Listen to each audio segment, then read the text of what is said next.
അടിച്ചു മക്കളെ ലോട്ടറി. രാവിലെ തന്നെ രണ്ടും കൂടെ നല്ല സ്നേഹത്തിലാണ്. 10 മിനിറ്റ് കഴിയുമ്പോൾ രണ്ടും കൂടെ ഡിവോഴ്സ് ആയി രണ്ട് പാത്രമായിട്ട് എങ്ങോട്ടെങ്കിലും മാറിയിരുന്നോളും. ഇന്ന് മഴയൊന്ന് മാറി വെയിൽ വന്നോണ്ട് തന്നെ ഓരോരുത്തരും ഓരോ പണികളിലാണേ.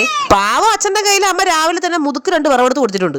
അമ്മ ദേണ്ട ഇവിടെ മാറിയിരുന്ന് ബീട്രൂട്ടിനോട് ഒരു ദാക്ഷണ്യം കാണിക്കാതെ അറഞ്ചം പുറത്ത് വെട്ടി തള്ളുന്നുണ്ട്. എനിക്ക് ഇന്ന് അമ്മ തന്ന ജോലി വളരെ വളരെ ചെറുതായിരുന്നു കേട്ടോ. ഒരു 5 തേങ്ങ അങ്ങോട്ട് തിരുമ്മി ഫ്രിഡ്ജിലോട്ട് വെക്കണം. ഈ 5 എണ്ണം തിരുമ്മി കഴിയുമ്പോൾ കൈ ഷോൾഡറിൽ തന്നെ കാണും, അത് ഇളകി പോകുമെന്തോ. കുടിക്കാൻ കൊടുത്ത വെള്ളം തേങ്ങക്കകത്ത് ഒഴിച്ച് കുടിച്ചതായിരുന്നു. ഒരു തുള്ളി പോലും വായിക്കാത്ത പോയില്ലെങ്കിൽ എല്ലാം കറക്റ്റായിട്ട് തറ വീണ്ടുണ്ട്. എന്തൊരു വെയിൽ കണ്ട. ഇത്ര ദിവസം മഴയാണെന്ന് പറയൂ, ഇടക്കിടക്ക് വരും. പതിവില്ലാതെ ഒരു വെയിൽ കണ്ടപ്പോ എന്നാ പിന്നെ വീടിന്റെ പറമ്പൊക്കെ ഒന്ന് കിളച്ച് മറിക്കാന്നും പറഞ്ഞ് ഇറങ്ങിയതായിരുന്നു. സാധാരണയായിട്ട് ഇത്തരം സാഹസ പ്രവർത്തനങ്ങളൊക്കെ അമ്മയാണ് ചെയ്യാറുള്ളെങ്കിലും ഇന്ന് എന്താണെന്നറിയില്ല, എനിക്കൊരു മൂഡ് തോന്നിട്ട് അങ്ങ് ചെയ്യാന്ന് വിചാരിച്ചാണ്. അങ്ങനെ ഒരു ആവശ്യമില്ലാതെ വേണ്ട കിളച്ചോണ്ട് വന്നപ്പോ മണ്ണിനകത്തുനിന്ന് ഒരു സാധനം കിട്ടി. ആദ്യം കണ്ടപ്പോ ഞാൻ വിചാരിച്ചത് വല്ല ആമേരെ മുട്ടയായിരിക്കും എന്നാണ്. അങ്ങനെ കയ്യിലെടുത്തത് തിരിച്ചു നോക്കിയപ്പോഴാണ് എന്റെ തൂമ്പയുടെ വെട്ടുകൊണ്ട ഭാഗം മൊത്തം നല്ല നീലായിരിക്കണം മക്കളെ.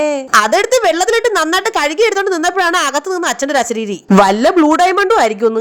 ഡയമണ്ടാ? കാറ്, വീട്, ഫ്ലാറ്റ്, സ്വർണം, ഞാനൊരു കലക്കും. അപ്പോഴാണ് ദേണ്ട ലവിടെ നിന്ന് ലവൻ പറയുന്നത്, അമ്മ ഇത് പിഷ്ടാങ്കിൽ ഇതെന്നെ കല്ലാണ്, നേരത്തെ കളഞ്ഞയാണ്.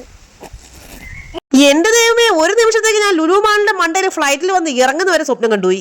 എന്തായാലും ആ പരിപാടി അവിടെ ഫ്ലോപ്പ് ആയ സ്ഥിതിക്ക് ഇനിയിപ്പോ ഈ പരിപാടി തുടങ്ങാന്ന് വിചാരിച്ചു. കാന്താരിമുളകിന്റെ മണമടിച്ച് ഇപ്പൊ ബോധം പോയന്. നമ്മൾ ഉപ്പിലിട്ട് വെച്ചിരുന്ന സ്റ്റാർ ഫ്രൂട്ട് ഉണ്ടല്ലോ, ഉപ്പൊക്കെ പിടിച്ച് എന്റെ പൊന്നെ ഒരു രക്ഷയില്ലേട്ടാ.